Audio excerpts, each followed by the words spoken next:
warahmatullahi wabarakatuh. Saya akan menjelaskan tentang komponen-komponen dalam CPU. Yang pertama, casing CPU.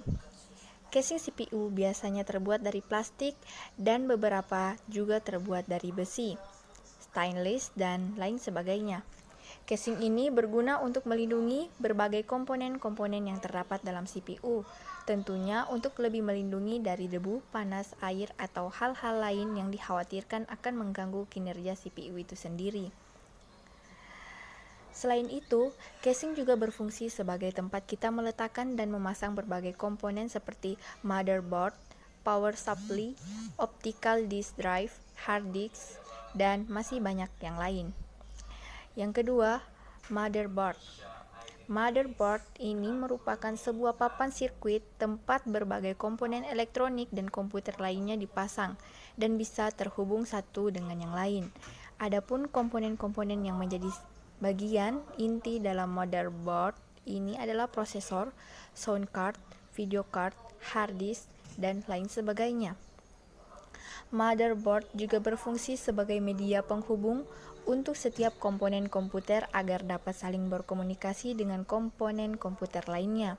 Selain itu, setiap motherboard memiliki acuan spesifikasi yang berbeda-beda, misalnya spesifikasi prosesor seperti apa yang dapat tertanam dan didukung motherboard itu, dan beberapa besar kapasitas maksimal RAM dan didukung oleh motherboard.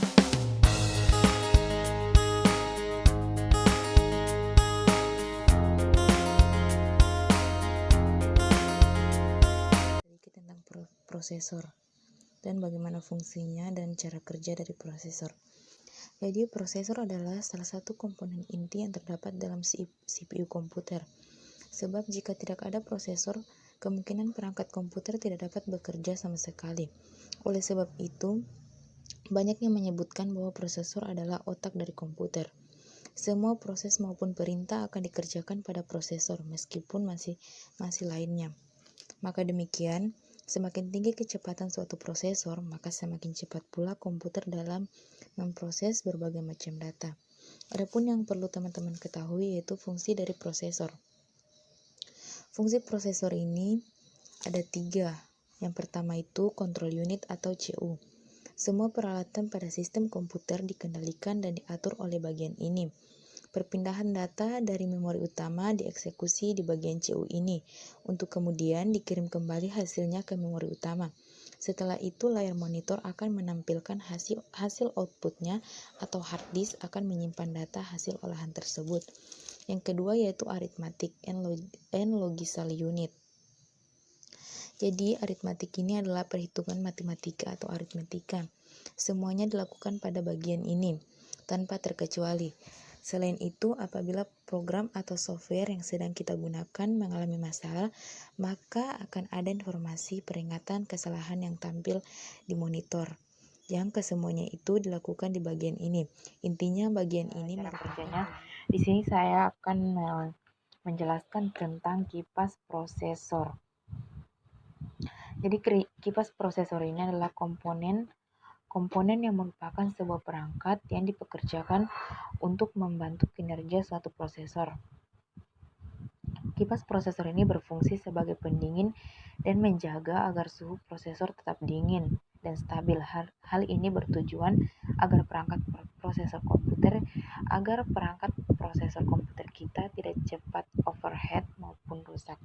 Jadi mungkin itu saja yang saya bisa jelaskan dan itu juga yang saya ketahui. Selebihnya saya mohon maaf. Jadi untuk selanjutnya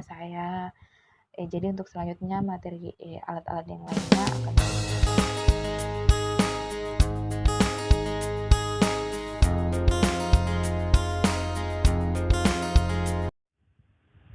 Baik, saya akan menjelaskan bagian-bagian dari CPU, yaitu RAM dan hard disk. Yang pertama adalah RAM. RAM atau Random Access Memory merupakan salah satu komponen yang terdapat pada bagian unit CPU.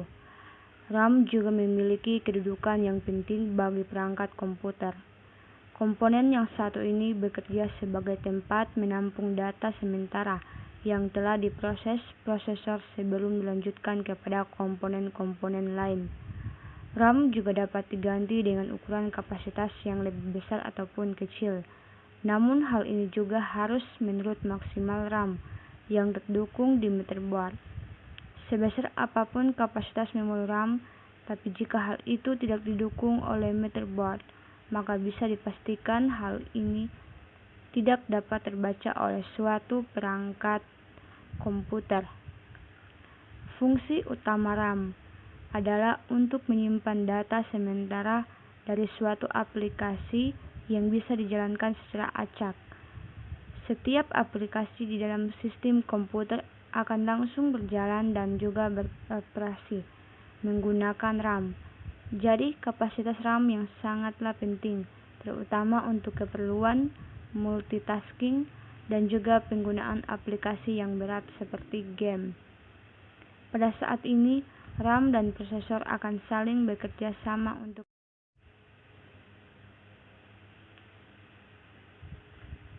Selanjutnya, saya akan menjelaskan bagian dari hard disk.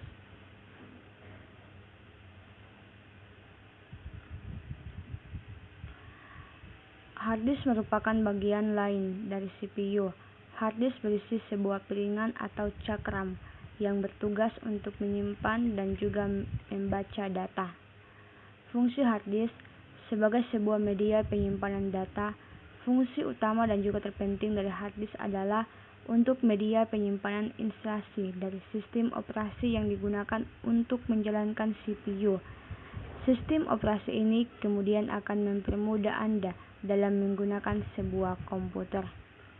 Jenis hard disk yang umum digunakan oleh CPU pada sebuah PC adalah hard disk dengan ukuran 3,5. Sedangkan untuk laptop, hard disk yang umum digunakan adalah hard disk dengan ukuran 2,5. Saat ini sudah ada sebuah pengembangan baru dari hard disk, yaitu SSD. SSD merupakan kepentingan dari solid state drive, yang mana tidak menggunakan cakram seperti hard disk, namun hanya menggunakan chip sebagai media penyimpanan data. Ukuran kapasitas hard disk yang beredar di pasaran biasanya bervariasi mulai dari 250 GB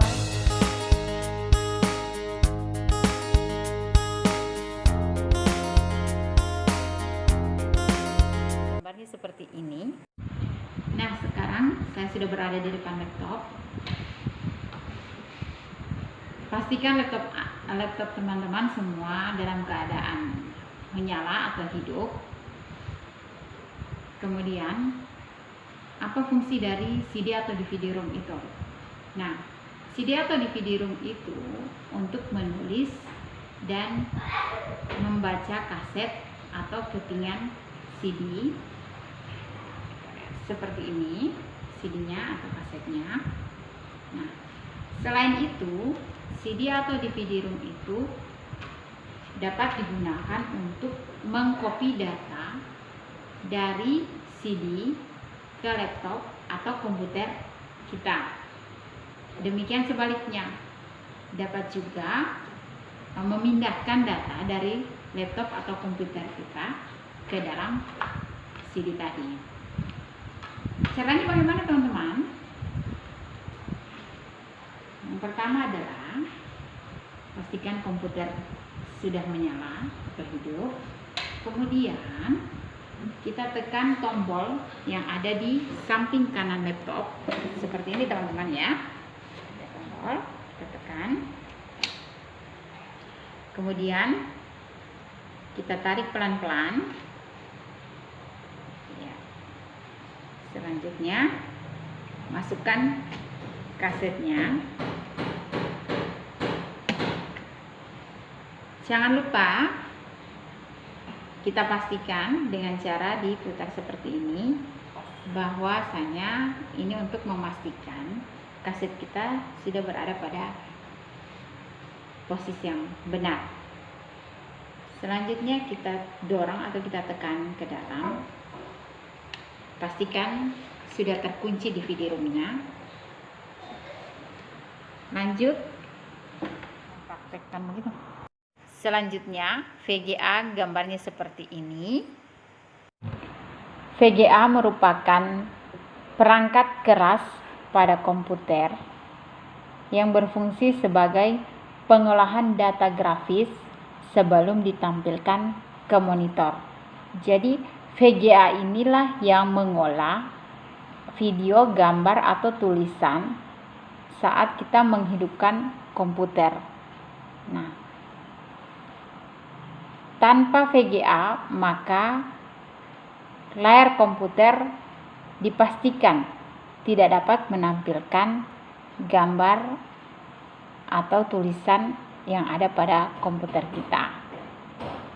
Demikian fungsi dari Video Graphic Adapter atau VGA. Demikian video kali ini, semoga bermanfaat.